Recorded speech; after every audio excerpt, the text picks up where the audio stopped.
அஞ்சலி பாசமா அல்வா குடுக்குறாங்க முரளிக்கு. இல்ல எனக்கு வேண்டாம் அப்படின்னு சொல்லிட்டு அப்படியே புடிச்சு தள்ளி விடுறாரு. அப்படியே போய் விழறா மாரி போறாங்க. அதுக்குள்ள ராகவ் வந்து புடிச்சு அப்படியே கோவம் ஒருத்து முரளிய போட்டு அடி அடின்னு அடிக்கிறாரு. எதுக்காக இப்படி பண்ண? அப்படின்னு சொல்லிட்டு அதுக்குள்ள பாட்டி, அபி எல்லாருமே புடிச்சு அப்படியே ராகவ அப்படியே தடுக்குறாங்க.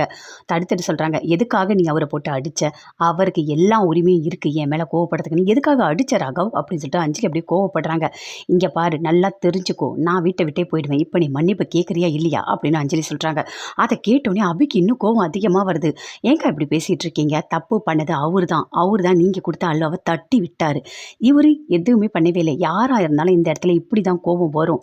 அப்படின்னு சொல்லிட்டு அபி சொல்லிட்டு இருக்காங்க. அப்ப பாட்டி சொல்றாங்க, இல்ல முரளி பண்ணது எனக்கே கஷ்டமா இருந்தது. இந்த கிருஷ்ணா இப்படி பண்ணுவார்ன்னு நெனச்சு கூட பார்க்கவே இல்ல. அதனால யாரும் யார்கிட்டயும் மன்னிப்பு கேட்க வேண்டாம். அவங்கவங்க வேலைய பார்த்துட்டு போங்க. அவங்கவங்க பண்ண தப்ப அவங்கவங்க சரி பண்ணிக்கங்க. அப்படின்னு சொல்லிட்டு பாட்டி சொல்றாங்க. எல்லாருமே அந்த இடத்த விட்டு போறாங்க. போனோனே அப்படியே அங்க அபி போயிட்டே இருக்காங்க. அப்ப ராகவ் கூப்பிடுறாரு. என்ன ஓவரா சீன் போடுற மாதிரி இருக்கு அப்படின்னு சொல்லிட்டு. என்ன சீன் போட்டேன்? நீங்க தேவையில்லாத பேசிட்டு இருக்காதீங்க அப்படின்னு சொல்லிட்டு எப்பவும் போல அவங்க 2 பேருமே அப்படியே சண்டை போட்டுட்டு இருக்காங்க. அனுவை கூட்டிட்டு ஆகாஷ் போறாரு கோயிலுக்கு. சுத்தி கோயிலெல்லாம் பார்த்துட்டு அர்ச்சனை எல்லாம் பண்ணிட்டு வராங்க. அப்போ ஒரு லேடி வராங்க. வந்த உடனே அவங்களோட கழுத்துல அந்த தாலியை கழட்டுறாங்க. என் வீட்டுக்காரர் உயிரோட இருக்கணும். கண்டிப்பா நான் அந்த தாலியை போட்டுடுறேன். அவர் எனக்கு வேண்டாம். அவர் கூட நான் சேர்ந்து வாழ மாட்டேன். நான் பிரிஞ்சு போயிடுறேன் அப்படின்னு சொல்லிட்டு தாலியை போடுறாங்க. அங்கேருந்து ஆகாஷ் கத்துறாரு, நிறுத்துங்க நிறுத்துங்க, எதுக்கு தாலியை போடுறீங்க அப்படின்னு சொல்லிட்டு. அப்போ நடந்த எல்லாத்தையுமே அந்த லேடி சொல்றாங்க. இல்லை என் வீட்டுக்காருக்கு ஒரு கண்டம் இருக்கு, அதனால தான் நான் தாலியை போடுறேன். எனக்கு அவர் கூட வாழ வேண்டாம் அப்படின்னு நான் நினைக்கிறேன். அவர் உயிரோடு இருந்தால் மட்டும் போதும் அப்படின்னு அந்த லேடி சொல்றாங்க. இது எல்லாமே அனு கேட்குறாங்க. கேட்டோடனே பயங்கரமாக அப்படியே ஃபீல் பண்ணுறாங்க.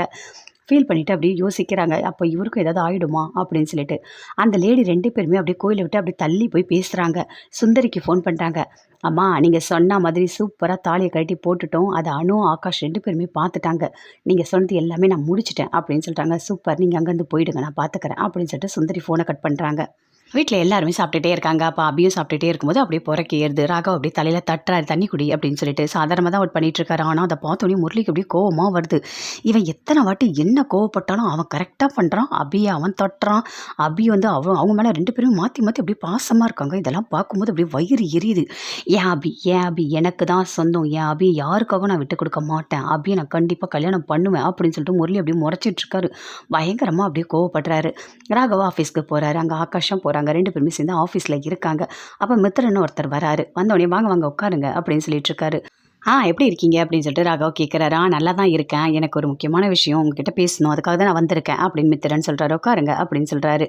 இல்லை என்னோட ஒர்க் எல்லாமே நடந்துகிட்ருக்கு. அங்கே கொஞ்சம் தீ பிடிச்சிருச்சு. அதனால் என்னால் எதுவுமே பண்ண முடியல. என்கிட்ட ஆர்டர் இருக்குது. ஆனால் நீங்கள் கொஞ்சம் பண்ணி கொடுத்தீங்கன்னா நல்லாயிருக்கும் அப்படின்னு மித்திரன் சொல்கிறாரு.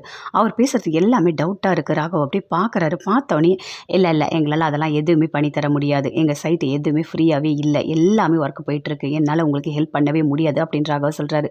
அப்போ மித்திரன் மறுபடியும் கேட்குறாரு. இல்லை கொஞ்சம் பாருங்கள், யோசிச்சு பாருங்கள், ஏதாவது பண்ண முடியுமா அப்படின்னு சொல்லிட்டு.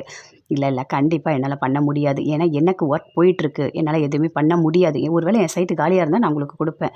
என்னோடய சைட்டு காலியாக இல்லை அப்படின்னு சொல்லிட்டு ராகவ் சொல்கிறாரு. சரி ஓகே நான் போயிட்டு வரேன் அப்படின்னு சொல்லிட்டு மித்திரன் வெளியே போகிறாரு. மித்திரன் வெளியே போனோடனே ஒருத்தருக்கு ஃபோன் பண்ணுறாரு. இல்லை நான் அவன்கிட்ட எவ்வளவோ கேட்டு பார்த்தேன் என்னோடய ஒர்க்கை முடிச்சு கொடுக்க சொல்லி. ஆனால் அவன் வேண்டான்னு சொல்லிட்டான். என்னால் எதுவுமே பண்ண முடியல அப்படின்னு மித்திரன் சொல்கிறாரு இன்னொருத்தர்கிட்ட. அப்போ அவர் அப்படியே யோசிக்கிறாரு. ஓ இந்த வாட்டி அந்த ராகவ் மாட்டவே இல்லையா? மாட்டுவான், அவன் கண்டிப்பாக மாட்டுவான். அவனோட ஒர்க்கு எல்லாமே எதுவுமே இல்லாமல் அவனை நான் பண்ணுறேன். இந்த வாட்டி அவன் தப்பிச்சிட்டான், அடுத்த வாட்டி அவன் மாட்டுவான் அப்படின்னு சொல்லிட்டு ஃபோனை கட் பண்ணுறாரு. ஏன்னா ராகவ் நீ இந்த வாட்டி தப்பிச்சிட்டியா? உன்னை விடவே மாட்டான். கண்டிப்பாக நீ என்கிட்ட மாட்டுவ. உன்னை அழிக்கிறது மட்டும்தான் என்னோடய வேலையே. என்னோட எதிரியே நீ தான் அப்படின்னு சொல்லிட்டு அப்படியே யோசிச்சுட்ருக்காரு. சுந்தரி முரளி 2 பேருமே சேர்ந்து பேசிகிட்டு இருக்காங்க. எனக்கு வர கோவத்துக்கு என்ன பண்ணுறதுன்னு எனக்கு தெரியல. இந்த அஞ்சலி எப்போ பார்த்தாலும் பாசத்தை கட்டுறேன், அல்வா சாப்பிடு, இதை சாப்பிடுன்னு என்னை உயிர் எடுத்துக்கிட்டே இருக்கா. ஆனால் அபி வந்து அப்படியே ராகவோட நெருங்கி பழகிறது எனக்கு பிடிக்கவே இல்லை. அதுவும் ராகவ மேலே கை போட்டுக்கிட்டு இருக்கிறது எனக்கு எவ்வளோ கோவமாக இருந்தது தெரியுமா? நான் அவ்வளோ கோவத்தில் இருந்தேன். அந்த நேரம் பார்த்தா அஞ்சலி கொண்டு வந்து அல்வா சாப்பிடுனேன், பின்ன தட்டி விடாமல் வேறு என்ன பண்ணுவேன் அப்படின்னு சொல்லிட்டு முரளி சொல்கிறாரு. இங்கே பாரு முரளி, என்ன தான் இருந்தாலும் நீ அஞ்சலி மேலே கொஞ்சம் பாசமாக இருக்கணும். இல்லை எல்லாருக்கும் டவுட் வந்துடும், புரியுதா?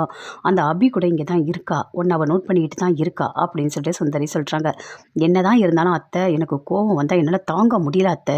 அபி ராகவ் 2 பேரும் சேர்ந்து பழகிறது எனக்கு பிடிக்கவே இல்லை அத்தை.